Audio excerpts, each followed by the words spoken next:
5 ways Krishna might annoy me by Krishna's mercy.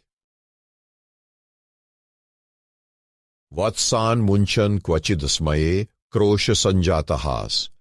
Steyam swadvatyath dadhipai kalpitai steyogai. Markan bhokshan vibhajati sa chenati bhandam bhinnati.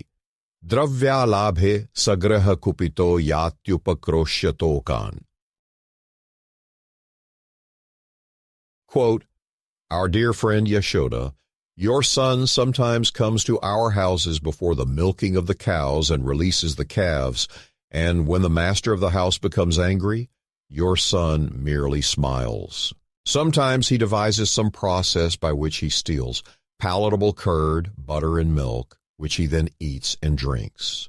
When the monkeys assemble, he divides it with them, and when the monkeys have their bellies so full that they won't take more, he breaks the pots. Sometimes, if he gets no opportunity to steal butter or milk from a house, he will be angry at the householders, and for his revenge, he will agitate the small children by pinching them. Then, when the children begin crying, Krishna will go away. Shrimad Bhagavatam 10, row 1.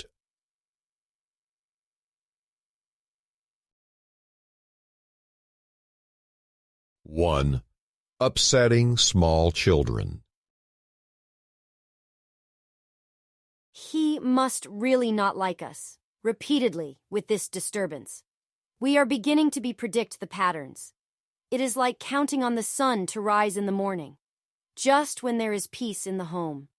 Just when we have finally found the key to establishing an equilibrium, to bringing a balance, he comes here and ruins everything. Our children start to cry, and he just runs away. It is like he takes pleasure from it. 2. Depleting reserves. He must really not like us. Is there something wrong at home? Are the cows not producing enough? We are not hoarders, trust me. We are not hiding anything from anyone. We are simply doing what we always do. Why does he have to come in here and take our stuff? It is like he prefers our products over anything available anywhere else. We try to place the containers at a height only reachable by adults, but that does not stop him from succeeding. 3. Making unannounced visits. He must really not like us. It is always at the worst times. When we are involved in something else, it is like he would rather have us distracted. His success hinges upon deception. He can better deceive when we are preoccupied. Who would think a small child would have crafted such a reliable and stable business plan of sorts?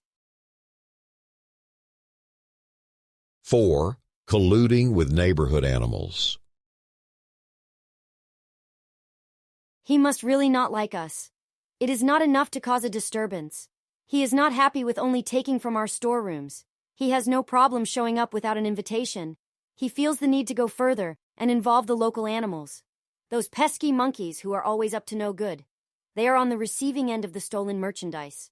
They have no concern for how the food was secured, whether it was through lawful means or not. 5. Pretending to be innocent. He must really not like us. He knows exactly what he is doing. He knows exactly where he has been. He always knows that we know what he has been up to. But for some reason, he pretends to be innocent in front of his mother. What a clever little child. He has a certain charm to him, we must admit. He annoys us, but the long-term effect is something different. It is almost like he wants to make sure we are paying attention to him. The critics have their justifications. They make their accusations. He is a false god, you see. He is the central figure in that demonic cult, the one that worships cows and urges others to do the same. Sorry, pal, but we are not a bunch of weirdos. Don't you even look at my cat or dog the wrong way, but I will surely sanction the slicing of the throat of the adult female animal that produces milk upon sight of her children. That's what rational people do. In another case, the antagonism is due to the limitation placed on the standing. He is just a prophet, you see, one in a line of many. It is silly to consider him otherwise. He appeared in this world, made a mark, and then left. Many others have done the same after the fact. Many others will continue to teach into the future. We do not insist upon exclusivity. We are not saying any one prophet is better than another. Subtly implied is that if the real thing should ever appear, to have the direct association of the Supreme Personality of Godhead, supplication would surely be central to the interaction, and a steady dose of it, in fact. In the manner that people show up to a house of worship once a week and beg for clemency for their offenses committed over the recent past, if the highest celebrity figure were to be available to the community at large, it would make sense for people to live in some kind of fear.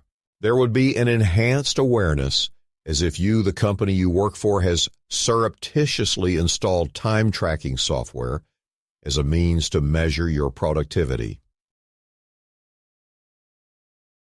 Indeed, there is more than one way to keep a person alert.